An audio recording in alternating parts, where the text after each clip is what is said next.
আমি পঞ্চায়ত নিৰ্বাচনত পূৰ্ণ শক্তিৰে অংশগ্ৰহণ কৰাৰ আমাৰ লক্ষ্য আৰু পঞ্চায়ত নিৰ্বাচনত অংশগ্ৰহণ কৰিবলৈ যাওঁতে আমাৰ আৰম্ভণিৰ পৰা কৈ থকা মূল যিটো নীতি একতাৰে যুঁজিব লাগে বিৰোধীয়ে যাতে বিজেপিক অসমৰ মাটিৰ পৰা পুলিয়ে পুখাই উৎখাত কৰাৰ যিটো যাত্ৰা ২৬ত যিটো লক্ষ্য লৈছোঁ সেইটো এই পঞ্চায়ত নিৰ্বাচনৰ পৰাই প্ৰতিফলিত হয়।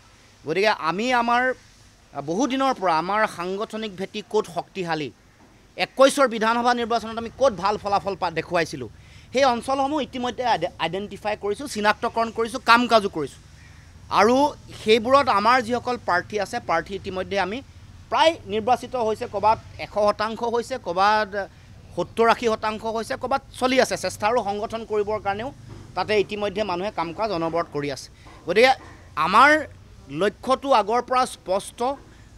আমাৰ মূল শক্তিটোৱে হ'ল একতা।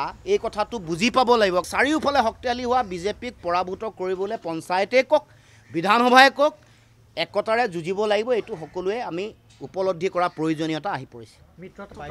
নাই চাওক, আমিতো আহ্বান প্ৰথমৰ পৰা কৰি আছোঁ যে উপ নিৰ্বাচনতো কৈছিলোঁ যে মিত্ৰতাটো ভংগ কৰিব নালাগে, এখন চিট দিব লাগে, কাৰণ উপ নিৰ্বাচনে কাৰো ৰাজনৈতিক ভৱিষ্যত চৰকাৰ ভাঙিবও নোৱাৰে, চৰকাৰ পাতিবও নোৱাৰে।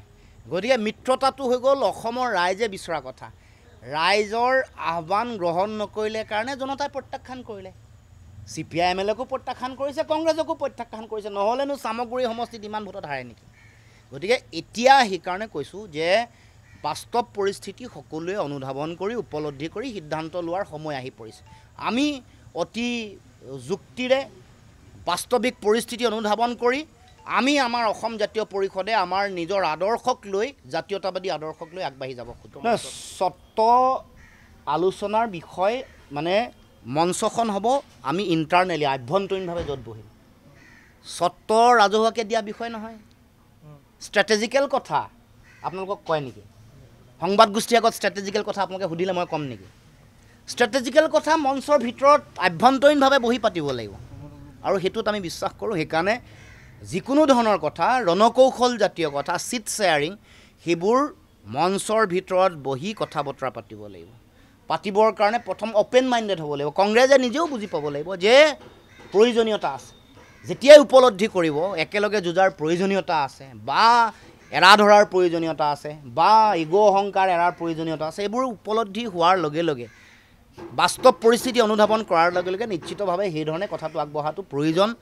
আৰু মই আৰম্ভণিৰে পৰা কৈ আহিছোঁ যে আমি ২৬ত নিৰ্বাচন ঐক্যবদ্ধভাৱে যুঁজ দিব লাগিব, যদিহে বিজেপিক উৎখাত কৰিব খোজে, পৰাভূত কৰিব।